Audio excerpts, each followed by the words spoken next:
Magandang gabi mga ka-solar. So muli nagbabalik ang inyong ka-solar, si Solarens.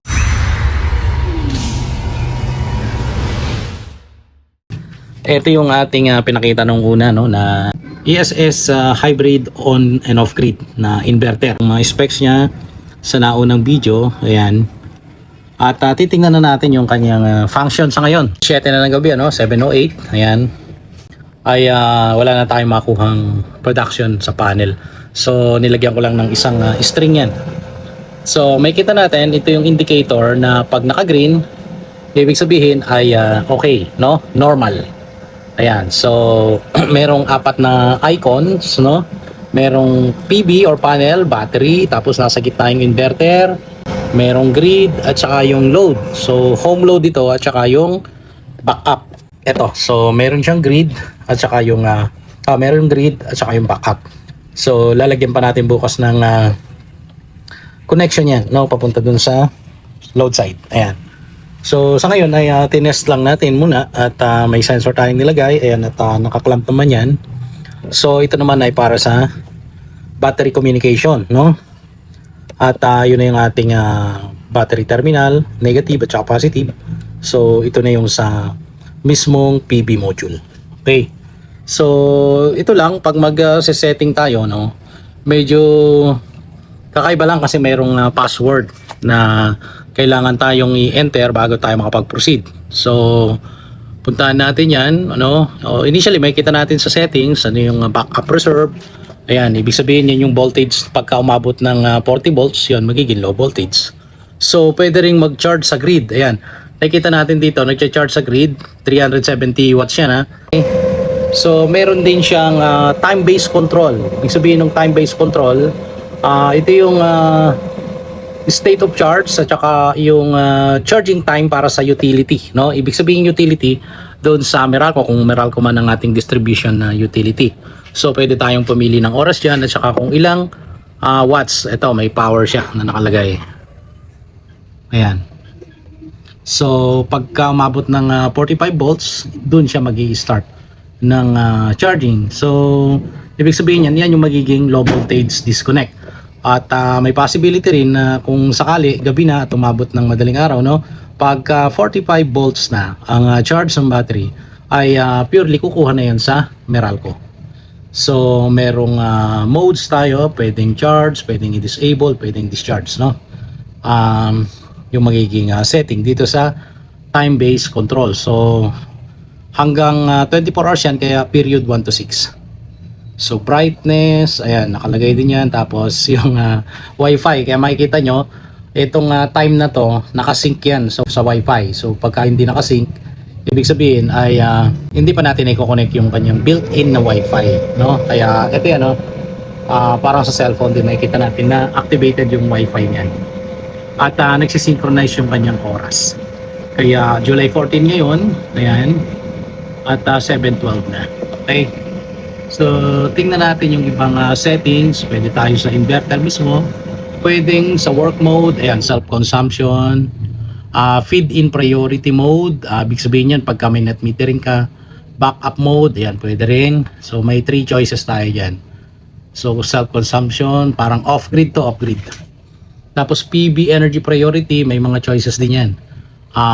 Load first at saka battery first. Kung gusto mong i-charge muna yung battery, then yan yung ilalagay natin. Kung gusto mo naman na excess lang yung pupunta dun sa battery, then power to load first tayo. Ayan, so dyan din yung, yung pinapakita nating time-based control. Tapos yung backup output, ayan, 230.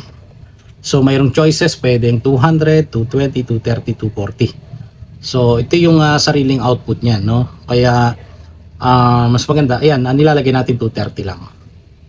Okay, so meron ding voltage range na tinatawag, no?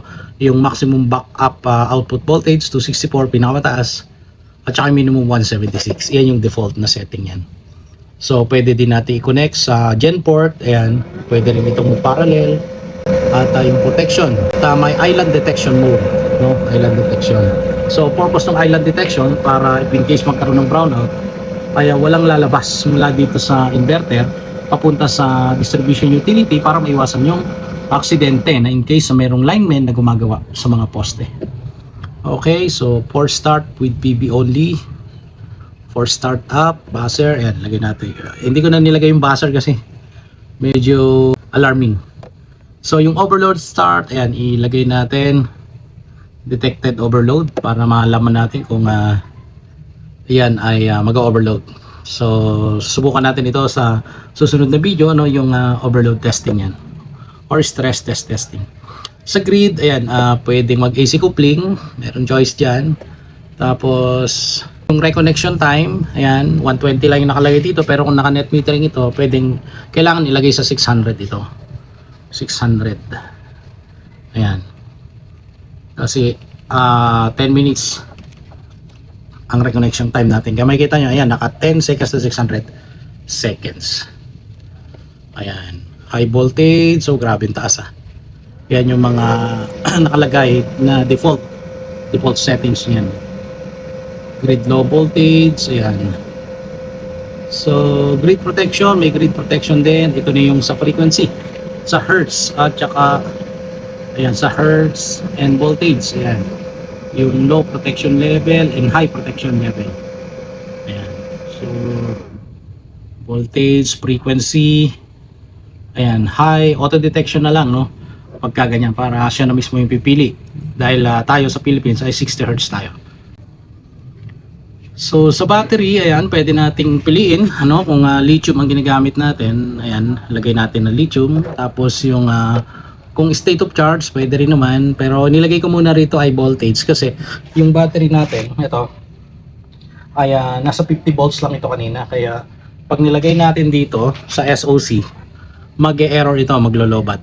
Kaya nilagay ko muna dyan. Then charge stop 56, ayan, para hindi masagad. Discharge stop 46. Ayan, maximum charge power, mataas na to, 6.6 kilowatts. And then reconnection voltage, mas maganda ilagay natin ng 50. So ibig sabihin sa 50, pagka kung malimbawa ay naka-off grid ito at nag-shutdown, kailangan ma-reach muna yung 50 volts bago magpalabas uli ng 230 volts AC. Charge from grid, ayan, pwede rin. Ayan, pwede rin natin ipiliin doon. Okay. Power limit, power control, meter location, grid side, power flow. If in case na baliktad yung flow nung power natin, no, punta natin dito sa ito. Pagka palabas, papunta rito, galing sa battery, papunta rito sa Meralco, ibig sabihin feed in yon, ay pwede nating i-change, no. By the way, ang password nito admin. Admin. Okay.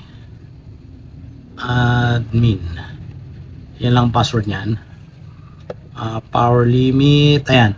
Dito natin babaguhin. From inverter to grid or from grid to inverter. Kasi yung clamp yan, yung city sensor. Ito yung city sensor niyan. Ayan. Current transformer sensor. So, pagka nagkabaliktad, ayan, pwede natin baguhin dito. Ayan. Sa power flow direction. Okay. So, grid import, pwede natin OS ng 30. Kasi yung range niyan ay 30 to 500. Kasi kung masyadong malaki, no, 50, may lagay natin.